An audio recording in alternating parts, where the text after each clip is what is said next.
स्वागत है आप सभी का लोक बंधु के यूट्यूब चैनल पर। आज अपने बुक रिव्यू के अंदर सिरेमिक एकेडमी की हिंदी व्याकरण की जो थ्योरी बुक है उसका अपने रिव्यू करने वाले हैं। ध्यान रखना, सिरेमिक एकेडमी की दो हिंदी की बुक है, एक हिंदी व्याकरण पीवाईक्यू की, एक हिंदी व्याकरण थ्योरी की जो अभी अभी आई है। ठीक है, सांस लेता हूं तो सिरेमिक की एक बुक आ जाती है। बिल्कुल बिल्कुल ठीक है। तो इस बुक के रिव्यू के अंदर सबसे पहले अपने वही चीजें अपने देखेंगे। ठीक है, सबसे पहले तो आप कवर पेज देख पा रहे हो इसका। ठीक है, ये इसका कवर पेज है। रणजीत सर क्लास ही ले रहे हैं कवर पेज में भी, माइक लगा हुआ उनके। ठीक है, क्या क्या आपने इसके अंदर देखने वाले हैं। कवर पेज में लिखा हुआ है कि सभी महत्वपूर्ण परीक्षाओं हेतु उपयोगी, किन किन के लिए उपयोगी है वो मैं बताऊंगा आपको। ठीक है, इसके अलावा सरल भाषा में विस्तृत विषय विवेचन। ठीक है, बिल्कुल सही बात है, कोई दिक्कत नहीं है, सरल भाषा में इन्होंने प्रेजेंट किया है। ठीक है, इसके अलावा परीक्षा पद्धति पर आधारित है, वो भी अपने इसकी जांच करेंगे कितना सही है। ठीक है, सबसे पहले अपने ये देखते हैं कि बुक का क्या ऑब्जेक्टिव है। ठीक है, उसके बाद अपने देखेंगे इसके क्या क्या पॉजिटिव्स हैं और क्या क्या इसके नेगेटिव्स हैं। फिर अपने आएंगे कि इसके अंदर कितनी यूनिकनेस है इस बुक के अंदर। ठीक है, ताकि आपके क्लैरिटी रहे कि इसको खरीदना है या नहीं खरीदना है। इसके अलावा प्राइस, क्या कितना इसका प्राइस है। ठीक है, और डिस्काउंट पर कितने में मिल रही है। इसके अलावा अपने रेट भी करते हैं अलग अलग पैरामीटर्स पर, कंटेंट की डेप्थ के अकॉर्डिंग, प्रेजेंटेशन वाइज। इसके अलावा लास्ट में फिर हम कंक्लूजन पे आएंगे कि खरीदना है या फिर नहीं खरीदना है, अगर आपके पास में ऑलरेडी कोई बुक है तो। ठीक है, उस स्थिति को लेकर चलेंगे।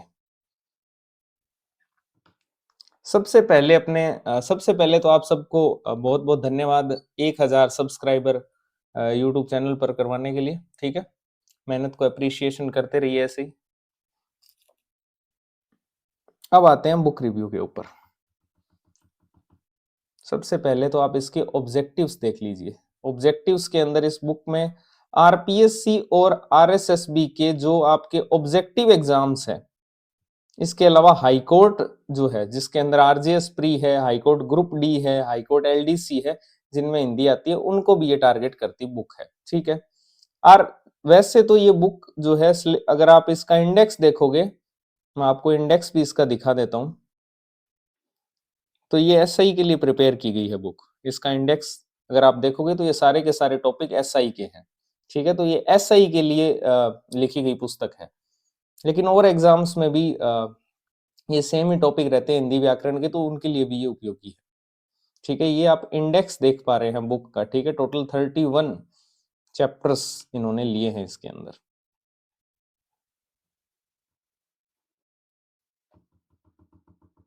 ठीक है, तो ये आरपीएससी के अंदर पीएसआई मेन एग्जाम है जिसको ये टारगेट कर रही है। इसके अलावा फर्स्ट ग्रेड और सेकंड ग्रेड के कुछ टॉपिक्स को छोड़ दें, जैसे वर्ण विचार है, पत्र प्रारूप है, ठीक है, और एक दो टॉपिक है, उनको छोड़कर ऑलमोस्ट सभी टॉपिक्स इसमें इंक्लूडेड है। ठीक है, इसके अलावा जेएलओ जो आरपीएससी करवाती है उसको भी ये टारगेट करती है, और भी एग्जाम जिनमें हिंदी आती है उन सब के लिए बेनिफिशियल है। ठीक है, आरएसएमएसएसबी में वही सेम, सीईटी, पटवार, वीडियो, जिन जिन में हिंदी आती है। ठीक है, सब्जेक्टिव एग्जाम्स के लिए बुक नहीं है क्योंकि इसमें लेखन वाला पार्ट नहीं दिया हुआ है। जो पत्र प्रारूप है, निबंध है, ठीक है, संक्षिप्तीकरण, वृद्धिकरण, ये टॉपिक इसमें नहीं दिए हुए हैं, तो ये आरएएस मेंस वालों के लिए नहीं है। ठीक है, अगर आप स्पेशल ग्रामर पढ़ना चाहते हो आरएएस मेंस वाले, तो आप देख लेना भाई। अब आते हैं बुक के पॉजिटिव्स के ऊपर। ठीक है, सबसे पहला इसके अंदर जो प्रेजेंटेशन है, जिसमें आप हेडिंग्स मान लो, माइंड मैप्स मान लो, फ्लो चार्ट्स जिनको बोलते हैं, इसके अलावा जो वोकेबलरी वाला सेक्शन है, जैसे पर्यायवाची है, पारिभाषिक शब्दावली है, वाक्यांश के लिए सार्थक शब्द है, इनके अंदर जो क्लासिफिकेशन किया गया, अलग अलग हेडिंग्स में बांटा गया है उनको, वो बहुत ही शानदार है।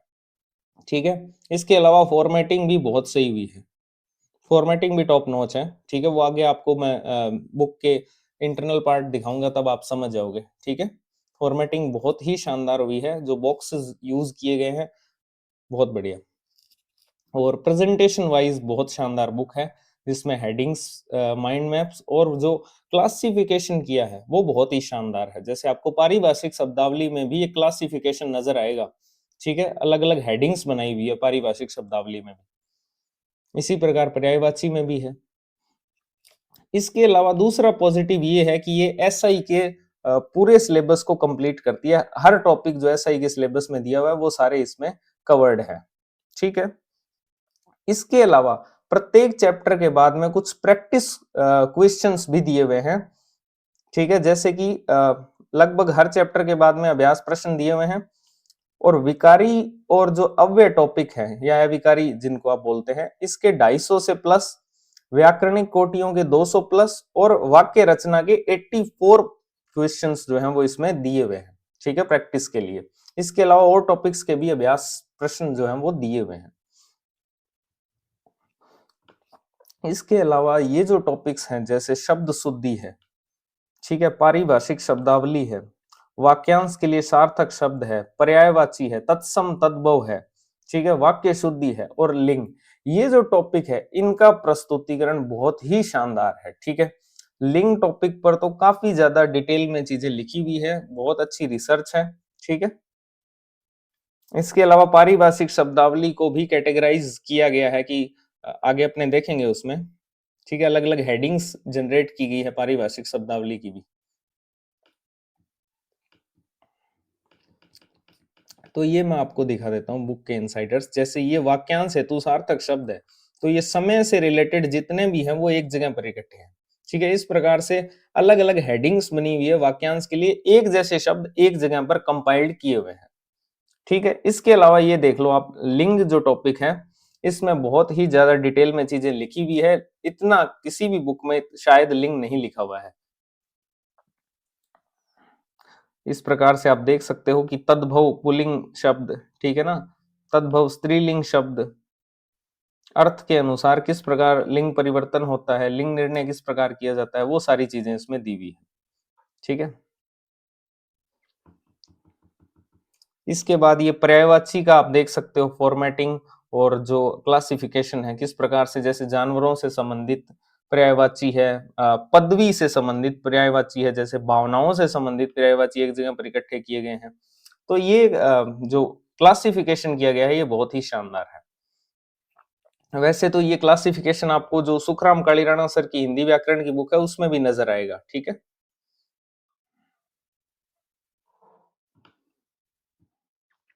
इसके बाद अपने, ये मैं आपको बता रहा था कि हर चैप्टर के बाद में प्रैक्टिस क्वेश्चन भी दिए हुए हैं। तो ये देखो, संधि के अभ्यास, इस प्रकार हर चैप्टर के बाद में अभ्यास प्रश्न दिए हुए हैं। और ये तत्सम तद्भव है जिसमें पूर्ण नियमों के साथ इसमें लिखा हुआ है कि री, ई और ई में कैसे चेंज होगा। ठीक है, री या त्री है तो वो तय में भी चेंज होगा। तो ये सब हेडिंग की फॉर्म में सारा कुछ दिया हुआ है, ताकि आपके लिए एक क्लैरिटी रहे। ठीक है, शब्दों को याद करना आसान हो, इससे शब्द याद करने आसान हो जाते हैं। ठीक है, इसमें कोई डाउट नहीं है। इसके बाद ये देखो, पारिभाषिक शब्दावली में मैंने आपको बताया अलग अलग हेडिंग्स दी हुई है इन्होंने, जैसे कर्मचारी से संबंधित पारिभाषिक शब्दावली एक जगह पर इकट्ठी की हुई है। ठीक है, इसी प्रकार से जैसे संविधान और राज व्यवस्था से संबंधित पारिभाषिक शब्दावली एक जगह पर इकट्ठी की हुई है। तो ये सारा एक पैटर्न में चलेगा। ये लिंक टॉपिक आप इस प्रकार भी देख सकते हो। ठीक है, जैसे ये भी आप देखो, अंग्रेजी के स्त्रीलिंग शब्द दिए हुए हैं, अंग्रेजी के पुल्लिंग शब्द दिए हुए हैं। तो काफी डिटेल में लिंक टॉपिक यहाँ पर लिखा हुआ है। इसके बाद अपने आते हैं, ये फॉर्मेटिंग जो मैं आपको बता रहा था, बॉक्सेस बहुत अच्छे बनाए गए हैं, फ्लो चार्ट्स, माइंड मैप्स बहुत ही शानदार हैं। ठीक है, इसके अलावा ये भी देख सकते हो आप, उपसर्ग, बहुत अच्छे अच्छे शब्द इसमें दिए हुए हैं, है ना। अब आते हैं, ये तो बात हुई पॉजिटिव्स की, अब आते हैं सबसे मेन मुद्दा, यूनिकनेस की। यूनिकनेस इसलिए जरूरी होती है किसी बुक की देखना, कि आपके पास में ऑलरेडी उस सब्जेक्ट की कोई बुक है, तो क्या इस बुक में वो क्षमता है कि ये उसको सब्स्टिट्यूट कर देगी, उसको प्रतिस्थापित कर देगी। ठीक है, उसके लिए आपको उस बुक की यूनिकनेस को देखना होता है। ठीक है, अगर वो उन बुक से बहुत ज्यादा यूनिक है तब तो आपको ये बुक खरीदनी चाहिए। अगर ये नहीं है उतनी यूनिक, तब आपको कोई इसको आवश्यकता नहीं है खरीदने की। ठीक है, तो अपने देखते हैं इसकी यूनिकनेस कितनी है इस बुक के अंदर। जैसे अब क्रिया के जो भेद दिए हुए हैं, इसमें आपको समापिका असमापिका क्रिया भी मिल जाएगी। ठीक है, तो ये भी एक अच्छा वर्गीकरण किया है। क्रम के आधार पर, संरचना के आधार पर क्रिया के भेद, ये तो अपने पढ़ते ही हैं। ठीक है, इसके अलावा प्रयोग के आधार पर जो क्लासिफिकेशन किया है इसमें समापिका असमापिका, ये बहुत ही शानदार है। ठीक है, इसके अलावा उपसर्गों का भी इसमें तुलनात्मक अध्ययन दिया हुआ है जिनमें कंफ्यूजन रहती है। जैसे असंस्कृत में भी यूज होता है उपसर्ग, हिंदी में भी यूज होता है, तो क्या डिफरेंस है, तो ये इसमें बहुत ही प्रॉपरली बताया गया है। ठीक है, इसके बाद में जैसे संधि से रिलेटेड अपने चलते हैं, तो संधि में आप देखो अभी अभी टेलीकॉम सेक्टर में ये पूछा गया था पितृण। ठीक है, तो ये इसमें दिया हुआ है, यह की संधि का नियम है। ठीक है, इसके अलावा ये तो आप पढ़ते ही हो ऑलमोस्ट हर बुक्स में, ये नए वाला भी आप पढ़ते हो लगभग हर बुक्स में। ठीक है, लेकिन काफी अच्छे से डिटेल में इसको दिया हुआ है। इसके अलावा अहन की संधि जो है, पर्सनली मैंने ये पहली बार पढ़ी है। हाँ, अहो राज और ये सब तो पढ़े हैं, अहोरात्र, लेकिन जो ये ऊपर दिया हुआ है नियम, ये मैंने नहीं पढ़ा था। ठीक है, तो हो सकता है आपने पढ़ा हो, आपको यूनिक ना लगे, लेकिन मेरे को ये यूनिक लगा है, मैंने ये पहली बार पढ़ा है, अहन की संधि का नियम। ठीक है, इसके बाद में वही सेम प्रत्ययों का भी तुलनात्मक अध्ययन इन्होंने दिया हुआ है, जैसे कि अक और कै।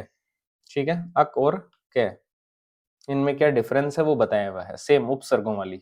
इसके अलावा आपको याद हो तो मैंने आपको एक वीडियो में तत्सम और तद्भव शब्दों की पहचान के नियम बताए थे, कामता प्रसाद गुरु की बुक में जो लिखे हुए हैं। ठीक है, अगर आपने वो वीडियो नहीं देखी है तो वो भी जाके देखो, उसमें ऑथेंटिक तरीका क्या है उनको पहचानने का, वो मैंने बताया था। वही सेम चीज जो कामता प्रसाद गुरु की बुक में है वो इनकी बुक में भी है। ठीक है, तो ये तत्सम तद्भव शब्दों की पहचान के नियम लिखे हुए हैं। वर्ण विचार टॉपिक था कामता प्रसाद गुरु की पुस्तक में, पेज नंबर शायद 41 था। ठीक है, अब चेंज हो गया होगा, नया एडिशन आया तो उसमें ये लिखा हुआ है सारा कुछ। ठीक है, तो इनसे आप तत्सम और तद्भव शब्दों की पहचान कर सकते हो। इसके बाद में विशेषणों का जो अध्ययन है 5 आधारों पर, इसमें आप जनरली अर्थ के आधार पर पढ़ते हैं अपने, और अवस्था के आधार पर पढ़ते हैं। अन्य जो प्रकार है उनको हम नहीं पढ़ते हैं, तो इसमें ये भी आपको मिल जाएंगे। इसके अलावा संयुक्त क्रिया के 11 भेद भी इसमें दिए हुए हैं। ठीक है, जो जनरली बुक्स में नहीं मिलता है। इसके अलावा भविष्य काल को पहचानने के नियम भी इसमें दे रखे हैं। ठीक है, कितने ऑथेंटिक है वो तो जब वाक्य आएगा और उसका उत्तर निकालोगे तभी पता चलेगा, बट इन्होंने दिया हुआ है इनकी पहचान के नियम भविष्य काल की। ठीक है, इसके अलावा आप देख सकते हो ये कृदंत प्रत्यय जो है, प्रत्यय के मामले में आप देख सकते हो काफी अच्छी रिसर्च की गई है।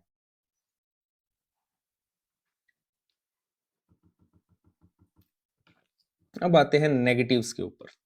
ठीक है, सबसे पहला तो ये है कि ऑथेंटिसिटी कैसे चेक करें, क्योंकि आपने जो सोर्सेज हैं वो नहीं दिए हुए हैं। जिन जिन सोर्सेज का आपने यूज किया है, जिन जिन ऑथेंटिक सोर्स को आपने यूज किया है, ठीक है, वो इसमें नहीं दिए हुए हैं कहीं पर भी। कहीं पर भी इस बुक में ना तो नीचे लिखे हुए हैं ना लास्ट में लिखे हुए हैं, कहीं पर भी रेफरेंस बुक्स नहीं लिखी हुई है। तो कितनी ऑथेंटिक है, तो ये रणजीत सर के ही थॉट्स हैं इसमें सारे, आप ऐसे समझ लो। ठीक है, कितनी ऑथेंटिक है वो इसमें क्लेम नहीं किया गया, कुछ भी रेफरेंस बुक्स नहीं दी गई है। सबसे पहला नेगेटिव तो ये है। इसके बाद में जो इक और यह प्रत्यय है, इसके उदाहरण बहुत ही कम मिलेंगे आपको, क्योंकि इक और यह प्रत्यय जो है, अगर प्रत्यय में से कोई प्रश्न आता है तो इनमें से तो 100% आता ही आता है, तो इनके उदाहरण आपको कम देखने को मिलेंगे इस बुक में। इसके अलावा कुछ ऐसे टॉपिक्स हैं जिनका कंटेंट कम है, हालांकि लगभग सभी बुक में कम होता है इन टॉपिक का कंटेंट, पक्ष, वृत्ति, संबंधवाची शब्दावली, लेकिन ये सुखराम कालीराणा सर की बुक में काफी डिटेल में लिखे हुए हैं। ठीक है, निपात, इन सब का कंटेंट जो है वो इस बुक में कम है। ठीक है, वैसे संबंधवाची शब्दावली में से इतने प्रश्न आ भी नहीं रहे। अभी का जो पेपर हुआ था एसआई टेलीकॉम वाला, उसमें कुछ भी नहीं आया था इसमें से। ठीक है, और पक्ष वृत्ति इजीली हो सकते हैं, बट इन्होंने उदाहरण कम दिए हैं, बस यही है। इसके अलावा पर्यायवाची जो है वो भी मुझे वैसे तो फॉर्मेटिंग वाइज और प्रेजेंटेशन वाइज पर्यायवाची बहुत ही शानदार लिखे हुए हैं, लेकिन मुझे ऐसा लग रहा है कि वो कम है पर्यायवाची। ठीक है, सामान्य अशुद्धियां हैं वो मैं आगे आपको दिखा दूंगा। इसके अलावा इस एसआई टेलीकॉम सेक्टर का जो पेपर है उसमें कितनी कवरेज ये दे रहा है, कुछ 3-4 टॉपिक अपने देख लेते हैं। इसके अलावा अपनी एक वीडियो आने वाली है जिसमें मार्केट की जो टॉप बुक्स हैं हिंदी व्याकरण की, उनके एसआई टेलीकॉम सेक्टर में कितने प्रश्न आए हैं वो अपने डिटेल में डिस्कस करने वाले हैं, सारी बुक्स के।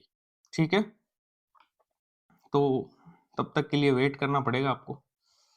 ठीक है, तो इस बुक में आपको एक बार मैं बता देता हूं, इससे पहले मैंने हिंदी ग्रंथ अकादमी की जो सामान्य हिंदी की पुस्तक आती है डॉक्टर राजेंद्र सिंघवी की, उसका भी बुक रिव्यू किया था। उसमें तो हर एक टॉपिक का मैंने आपको बताया था कि कितने कितने क्वेश्चन इस टॉपिक से आए हैं। तो उसमें ओवरऑल 28 से 30 क्वेश्चन आपके 100 में से आए हैं। ठीक है, वो वीडियो आपने नहीं देखा है तो वो भी आप जाके देखो।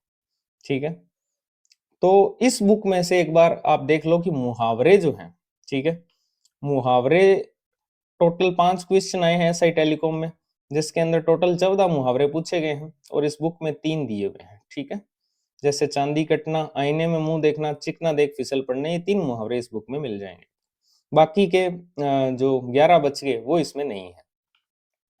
फिर लोकोक्तियों की अगर अपने बात करें तो 5 क्वेश्चन लोकोक्तियों के पूछे गए हैं, जिसमें से 14 लोकोक्तियां पूछी गई थी, 5 लोकोक्तियां इस बुक में दी हुई है। ठीक है, इसके अलावा बात करते हैं पारिभाषिक शब्दावली की, तो टोटल 10 क्वेश्चन आए हैं पारिभाषिक शब्दावली के, 22 टोटल शब्द पूछे गए थे, जिसमें से 16 शब्द इस बुक में दिए हुए हैं, लेकिन टोटल 2800 शब्द हैं। अब आप कहोगे कि तो 1 2 3 4 में तो लिखे ही नहीं, आपने कैसे काउंट कर लिया 2800 है? तो सिंपल सी बात है, एक जो पेज है उस पर 80 शब्द लिखे हुए हैं, फॉन्ट साइज सबका सेम है। ठीक है, 35 टोटल पेज में इन्होंने लिखा है पारिभाषिक शब्दावली को, तो 35 इंटू 80 होते हैं 2800। तो टोटल 2800 शब्द हैं, जिनमें से 16 शब्द आए हैं, 6 अभी भी छूट गए हैं। जो ओरिजिनल डॉक्यूमेंट है पारिभाषिक शब्दावली, जहां से 22 के 22 आए हैं, वो मैंने आपको पहले ही बता रखा है, उसमें 3000 शब्द हैं। ठीक है, उसमें 3000 शब्द हैं टोटल, इसमें 2800 शब्द दिए हुए हैं, ध्यान रखना पारिभाषिक शब्दावली के। तो 22 में से 16 शब्द इनके आए हैं, लेकिन ध्यान रखना 2800 दिए हुए हैं टोटल। हाँ, पारिभाषिक शब्दावली प्रेजेंटेशन वाइज बहुत ही शानदार दी है इन्होंने, बट मेरा आपसे यही रहेगा कि आप जो ओरिजिनल डॉक्यूमेंट है उसको ही प्रेफर करना। ठीक है, पारिभाषिक शब्दावली के लिए अगर आप 2800 शब्द यहाँ से पढ़ रहे हो तो 3000 वहां से तो पढ़ ही सकते हो, जहां से 22 में से 22 शब्द पूछे गए हैं। इसके अलावा कुछ बेसिक एरर्स मैं आपको यहाँ पर बता देता हूँ, प्रूफ रीडिंग लेवल पे भी है कुछ, जैसे ये यहाँ पर विसर्ग लगना था अम्ब और अप के बाद। ठीक है, इसके अलावा ये श्री के बाद में विसर्ग लगता है, मैंने तो आज तक नहीं पढ़ा है। ठीक है, श्रीश ही होता है, मैंने शब्द श्रीश ही सुना है। ठीक है, श्री प्लस ही, श्री यानी कि लक्ष्मी, लक्ष्मी जी के जो स्वामी है वो विष्णु, तो उनको श्रीश बोलते हैं। श्रीरीश ये शब्द मैंने पहली बार देखा है। ठीक है, तो अगर आप इसको बता पाए तो ज्यादा बेटर होगा कि ये सही है या गलत है। कमेंट सेक्शन में भी आप अपनी राय दे सकते हो इस पर। इसके अलावा कुछ ये भी हल्की फुल्की एरर है, कै और फै, जैसे यहाँ पर कै कोमा फै आना था, वह आप ऐसा लग रहा है यहाँ पर कोई व्यंजन है। ठीक है, जबकि वो इन दोनों के कनेक्ट करने के लिए वह यूज किया गया है। इसके अलावा एक इन्होंने क्लासिफिकेशन दिया है समासों का तुलनात्मक अध्ययन, तो उसमें आप ये जरूर बता दें कि समास में प्रेफरेंस किसको देनी है फिर। ठीक है, ये अपने को पता है कि बहुव्रीहि समास समासों का राजा है, वो सबसे ज्यादा प्राथमिक होगा। ठीक है, कोई भी समास से कंपैरिजन करोगे तो, लेकिन और भी कंपैरिजन है, जैसे अव्ययीभाव और तत्पुरुष में भी कंपैरिजन है, तो उनमें किसको प्राथमिकता देनी है वो इसमें नहीं बताया हुआ है। ठीक है, तो वो भी आप बताएं। इसके अलावा जैसे ये है भतीजा और भांजा, तो इनमें आप प्रत्यय भी बता दीजिए कौन सा है। ठीक है, तो ये इस बुक के नेगेटिव्स थे। ठीक है, मोस्टली इग्नोरेबल नेगेटिव्स हैं, इतने कोई बहुत बड़ी गलतियां नहीं है इस बुक के अंदर, लेकिन वही सेम बात रेफरेंस बुक्स नहीं दी हुई है। इसके अलावा रेटिंग्स की बात करते हैं तो प्रेजेंटेशन वाइज ये बुक 10 आउट ऑफ 10 है, कोई तोड़ने, बहुत शानदार बुक है presentation wise. Content wise 9 out of 10 है। ठीक है, कुछ टॉपिक्स को छोड़ दें तो बहुत अच्छा कंटेंट, डिटेल में डेप्थ में लिखा हुआ है और भाषा भी सरल है। ठीक है, यूनिकनेस की बात करें तो यूनिकनेस इसमें इतनी ज्यादा नहीं है, ऐसी बुक्स बहुत है मार्केट में, ठीक है। हाँ, प्रेजेंटेशन वाइज ये यूनिक है, लेकिन कंटेंट वाइज कितनी यूनिक है वो मैंने आपको बता ही दिया है, ठीक है। तो इतनी ज्यादा मुझे यूनिक ये बुक लगी नहीं एक्चुअली में, ठीक है। कि अगर आपके पास में ऑलरेडी बुक है तो ये कितना वैल्यू एडिशन आपका कर पाएगी, तो बहुत कम। पेज क्वालिटी या फॉर्मेटिंग की अगर अपने बात करें तो इसमें भी बहुत अच्छा, जैसे मैंने आपको इनकी जो राजस्थान हिस्ट्री की बुक बताई थी तो उसमें तो ये बहुत ही खराब थी पेज क्वालिटी, 2 आउट ऑफ 10 थी। उसमें प्रिंटिंग में कुछ दिक्कत थी, जिसमें हेडिंग्स जो बहुत ज्यादा डार्क दिख रही थी, लेकिन इस बुक में ऐसा कुछ भी नहीं है, बहुत ही शानदार फॉर्मेटिंग भी है, पेज क्वालिटी भी बहुत शानदार है। इसके अलावा ओवरऑल रेटिंग की अगर बात करें तो 8.5 ओवरऑल रेटिंग इस बुक को जाती है। अब आते हैं प्राइस के ऊपर, तो प्राइस इसका है फिक्स प्राइस 275 रुपीज, 250 इसका डिस्काउंटेड प्राइस है, ठीक है। वर्थ इट है, 350 पेज की बुक है, 250 रुपए वर्थ इट है। अब आते हैं खरीदना है या नहीं खरीदना है। सिंपल सी बात है, बुक बहुत ही अच्छी है, इसमें कोई डाउट नहीं है। बुक प्रेजेंटेशन वाइज, इसके अलावा आप देखेंगे तो कंटेंट की डेप्थ वाइज बहुत ही शानदार बुक है, इसमें कोई डाउट नहीं है। लेकिन सवाल वही है, अगर आपके पास में ऑलरेडी हिंदी व्याकरण की कोई बुक है तब क्या आपको ये बुक खरीदनी चाहिए? तो इसके अंदर सिंपल सा है कि अगर आपके पास में, क्योंकि इन्होंने बहुत लेट किया है ये बुक निकालने में, भर्ती आ गई थी 3 साढ़े 3 महीने हो गए शायद भर्ती को आए हुए एसआई की, ठीक है। तो अभी काफी लेट हो गया है, अभी स्टूडेंट्स ने ऑलरेडी बुक्स खरीद ली होगी। तो जिन जिन के पास में बुक्स हैं, सबसे पहले तो जिन जिन ने बुक्स नहीं खरीदी है वो इस बुक को प्रेफर कर सकते हैं, कोई डाउट नहीं है इसमें। लेकिन जिनके पास में ऑलरेडी हिंदी व्याकरण की कोई बुक है, जैसे कि डॉक्टर राघव प्रकाश की बुक है, मान लो सुखराम कालीराणा सर की बुक है, या फिर मानस पब्लिकेशन की बुक है आपके पास में, या फिर और किसी हिंदी व्याकरण की बुक है आपके पास में, तो क्या इस बुक को खरीदना चाहिए? वही इस थंबनेल में भी लिखा हुआ है कि क्या मार्केट की और किताबों को पीछे छोड़ देगी। तो इसका जो यूनिकनेस वाला सेक्शन था उसमें अपने चेक किया था, इतना ज्यादा इसमें आपको वैल्यू एडिशन नहीं मिलेगा अगर आपके पास में ऑलरेडी वो बुक्स हैं, ठीक है। तो आप इसको बाई करने से पहले इस बात को दिमाग में रखना कि जो आपके पास में बुक है ऑलरेडी उसको पढ़ लेना पहले, ठीक है। उसके बाद में इसको बाई करने की आप सोच सकते हो, ठीक है। तो क्लैरिटी है आई होप सबके। Thank you.